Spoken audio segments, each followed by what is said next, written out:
მსხვილი ავტოიმპორტიორი კომპანიები შემოდგომიდან სექტორის გააქტიურებას და რეალიზაციის მაჩვენებლების ზრდას ელიან. მიზეზი ახალი საიმპორტო ბაზრების მოძიება, კომპანიათა ნაწილი საქართველოში მსუბუქი მანქანების იმპორტს კანადიდან აანონსებს ერთ-ერთი ქარმარკია, სადაც ამბობენ, რომ მომხმარებლებს კანადური აუქციონებიდან მანქანების ჩამოყვანის სერვისს 1 აგვისტოდან შესთავაზებენ. კომპანიების წარმომადგენელთა შეფასებით კანადაში ბევრი ავტოაუქციონია, სადაც ავტომობილების ფართო არჩევანი და შედარებით დაბალი ფასებია. სტატისტიკური მონაცემებით ამჟამად საქართველოში ავტომობილების იმპორტი შემცირებულია და ფაქტობრივად 4 წლიან მინიმუმზეა, რაც ბაზარზე ამოქმედებულ რეგულაციებს უკავშირდება. დღეიდან თბილისსა და შანხაის შორის პირდაპირი რეგულარული ავიამიმოსვლა დაიწყება. China Eastern Airlines რეისებს კვირაში 3-ჯერ 4 შაბათს, პარასკევსა და კვირას შეასრულებს. China Eastern Airlines მესამე ჩინური ავიაკომპანიაა, რომელიც საქართველოს ჩინეთს შორის პირდაპირ რეგულარულ რეისებს შეასრულებს. როგორც საქართველოს აეროპორტების გაერთიანებაში აცხადებენ, ახალი მიმართულება ხელშეუწყობს ტურიზმის, ბიზნესისა და სავაჭრო-ეკონომიკური კავშირების გაძლიერებას. უვიზო რეჟიმთან ერთად ორ ქვეყანას შორის მგზავრობა კიდევ უფრო მარტივი გახდება. Starbucks-ის შემდეგ ქართულ ბაზარზე შესაძლოა Primark-იც გამოჩნდეს. ინვესტიციების სააგენტოს თავმჯდომარის თქმით, ირლანდიური ბრენდის საქართველოში შემოსვლასთან დაკავშირებით ალშაე ჯგუფთან მოლაპარაკებები უკვე მიმდინარეობს. ბრენდი მსოფლიოში ერთ-ერთი უმსხვილესი მოდის საცალო ქსელია, რომელიც დღეს 19 ქვეყანაში ოპერირებს და 490-ზე მეტ მაღაზიას აერთიანებს. ამ ეტაპზე საბოლოო შეთანხმება მიღწეული არ არის, თუმცა სააგენტოში აცხადებენ, რომ საერთაშორისო ბრენდები მხრიდან საქართველოს ბაზრის მიმართ ინტერესი საგრძნობლად იზრდება და კიდევ არაერთი საინტერესო მოლაპარაკება იგეგმება. ჩვენ Starbucks-ით არ შემოვიფარგლებით, კომპანიასთან გვაქვს საუბარი სხვა მნიშვნელოვან ბრენდებზე, როგორც მაგალითად არის Primark-ი. რაც შეეხება მნიშვნელობას, ეს კომპანია არის დაახლოებით 21 მილიარდი ზღირებულების. შესაბამისად, ესეთი კომპანიის დაინტერესება საქართველოში არის, რა თქმა უნდა, ძალიან მნიშვნელოვანი.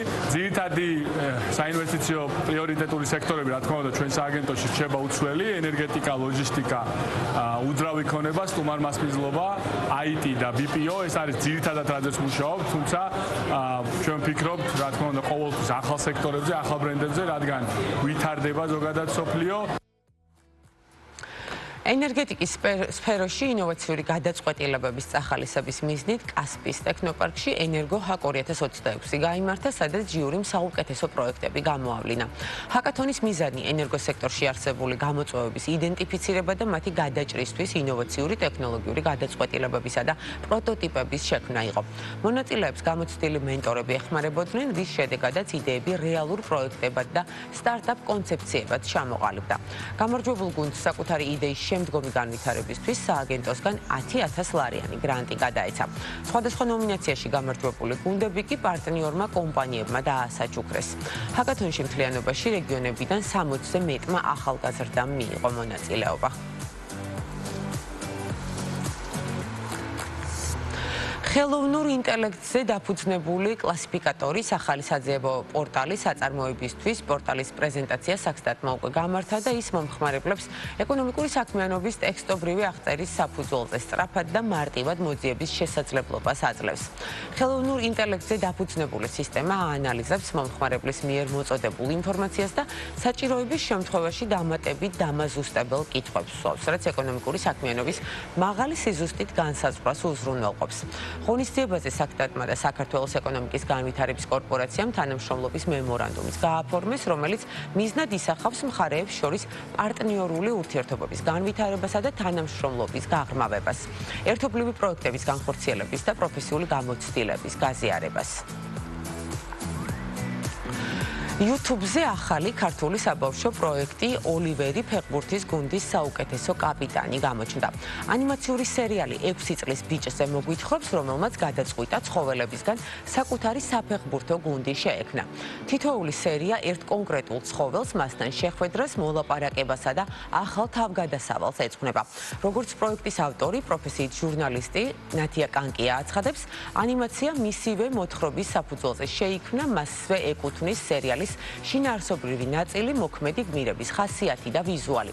მუშაობის პროცესში კი როგორც დამხმარე ინსტრუმენტად ხელოვნური ინტელექტის საფუძვლებია გამოყენებული. სერიალის 10 ეპიზოდს ქართველი მაყურებელი 22 აგვისტომდე იხილავს, 25 აგვისტოდან კი YouTube პლატფორმაზე მეორე სეზონის სერიებიც გამოჩნდება. პროექტის ავტორის გეგმებში შედის სექტემბრიდან გლობალურ ბაზრებზე გასვლა და ანიმაციის რამდენიმე ენაზე თარგმნა.